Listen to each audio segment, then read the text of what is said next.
친구들 안녕. 친구들, 밖에는 주르륵 주르륵 비가 내리고 있습니다. 반가운 봄비입니다.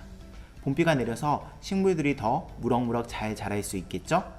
하나님께서 주시는 비를 보면서 또 온 세상을 보면서 하나님을 누리시며 찬양하시는 친구들이 되시기를 축복합니다.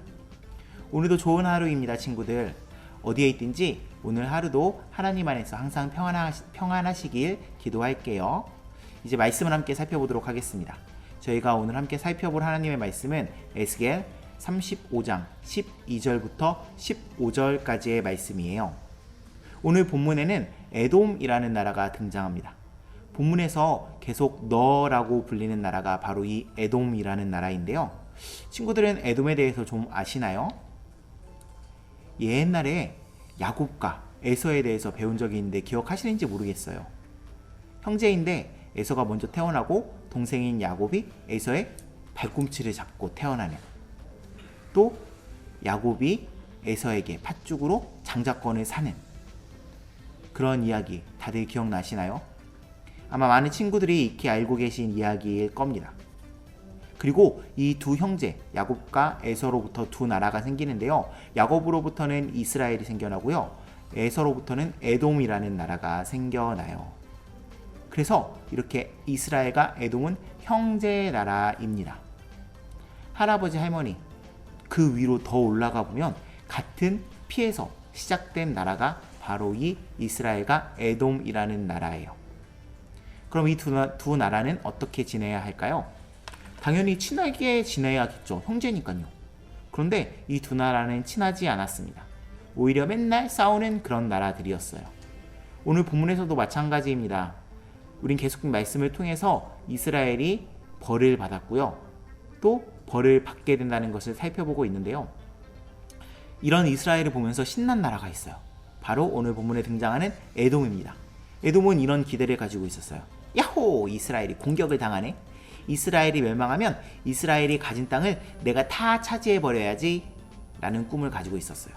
그리고 여기서 더 나아가서 바벨론이 이스라엘을 공격할 때 공격당하는데 어떻게 되나 보자 이렇게 하면서 기뻐하고 즐거워하고 심지어 바벨론의 부하가 돼서 이스라엘을 같이 공격하기까지 합니다.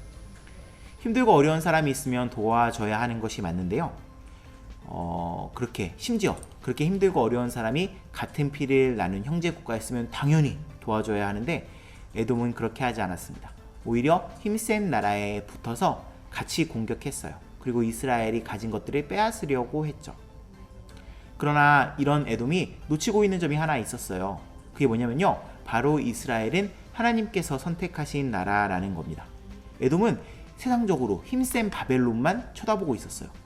그렇게 힘센 바벨론이 이스라엘을 공격하니까 나도 바벨론에게 빌붙어서 어떻게 하면 이스라엘이 가진 것을 빼앗을 수 있을까 라는 생각만 한 거죠. 이렇게 에돔은 힘센 바벨론만 볼 수 있었습니다. 그거보다 더 위대하신, 크고 강하신 하나님은 보지 못했습니다. 그리고 그런 에돔에게 오늘 본문을 통해서 하나님께서 말씀하시는 거예요. 니네가 이스라엘을 비웃고 이스라엘이 고통당하는 것을, 힘들어하는 것을, 어려워하는 것을 보고 기뻐했던 것처럼, 그리고 그렇게 이스라엘이 힘들어할 때 이스라엘 것을 뺏어서 내 걸로 만들려고 생각했던 것처럼 내가 너희를 그렇게 똑같이 만들어 줄 것이다 라고 말이죠.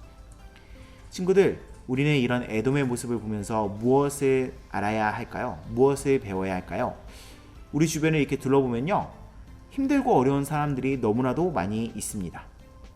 당장 내 옆에 있을 수도 있고요, 당장 내 옆에 없다 하더라도 이 세상에는 너무 많은 사람들이 고난을 당하고 고통을 당하고 있어요. 그런데 더 놀라운 사실은 이렇게 고통받고 고난받는 사람들을 괴롭히고 이용해서 내가 좀 더 편하게 살라고, 내가 좀 더 많은 돈을 모으려고 하는 사람들도 있다는 거예요. 이런 모습은 잘못된 모습입니다.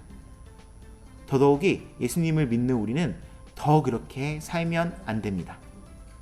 우린 그런 사람들을 보면서 에돔처럼 즐거워하고, 에돔처럼 어떻게 그 사람들을 괴롭히고 어떻게 그 사람들이 가진 것을 빼앗을 수 있을까 라고 고민을 하는 것이 아니라, 어떻게 하면 내가 그 사람들을 도와줄 수 있을까? 내가 가진 예수님의 사랑을 알려주고 내가 가진 것을 나누어서 같이 행복하게 살 수 있을까? 라는 생각을 해야 합니다. 우리 힘든 사람을 보면서 나의 일처럼 아파하고 내가 할 수 있는 것, 나눌 수 있는 것을 그 사람들과 함께 나누며 도와줘야 합니다. 그게 우리 예수님을 믿는 사람들의 모습이에요. 예수님도 그렇게 사셨습니다. 가장 높은 자리에서 영광스럽게 계셨지만 낮은 곳에서 죄 때문에 고통 가운데 허덕이는 우리를 위해서 친히 그 고통 안으로 들어오셨거든요. 그리고 당하실 수 있는 모든 어려움과 힘듦을 당하셨습니다. 바로 나를 위해서요. 그리고 그분이 그렇게 오셔서 나를 섬겨주셨기 때문에 내가 구원받을 수 있는 겁니다. 내가 하나님과 다시 함께 살 수 있는 거예요. 이를 기억하시고 주변에 힘들고 어려운 사람들을 도와주시면서 사는 친구들이 되셨으면 좋겠습니다. 그리고 그렇게 예수님을 닮은 모습으로 사시는, 그렇게 하나님께 칭찬받는 우리 모든 친구들이 되셨으면 좋겠어요. 함께 기도해 볼까요? 하나님 아버지 감사합니다. 오늘도 우리 친구들과 귀한 말씀을 나눌 수 있도록 해주시니 감사합니다. 하나님 아버지, 오늘 말씀에서 살펴본 대로 주변에 힘들고 어려운 사람들, 그 사람들을 구경만 하거나 그 사람들을 보면서 즐거워하거나 그 사람들이 가진 것을 내가 가지려고 하는 그런 나쁜 마음을 가지지 아니할 수 있도록 인도하시고, 힘들고 어려운 사람들을 위해서 같이 힘들어하고 내가 가진 것을 나누며 그 사람들을 위해서 무엇을 할 수 있나 생각해보는 우리 귀한 친구들 될 수 있도록 인도해 주세요. 오늘 하루 그렇게 나의 도움이 필요한 곳에, 하나님의 사랑이, 예수님의 사랑이 필요한 곳에 나아가서 그 사람들을 도우며 사는 우리 친구들이 될 수 있도록 인도해 주세요.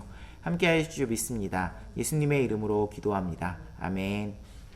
친구들, 그럼 내일 이 시간에 또 만나도록 할게요. 내일까지 모두 잘 지내고 있어요. 안녕.